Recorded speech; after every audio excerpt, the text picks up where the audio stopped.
Fala, tua presença do Paulo Neto. Eu vou tentar botar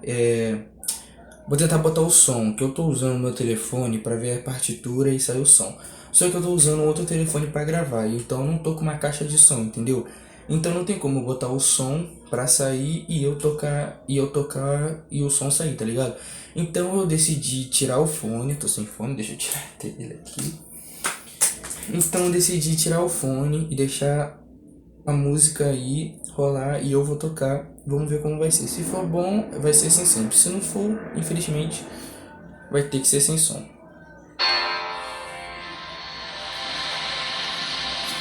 Se não deu pra ouvir aí.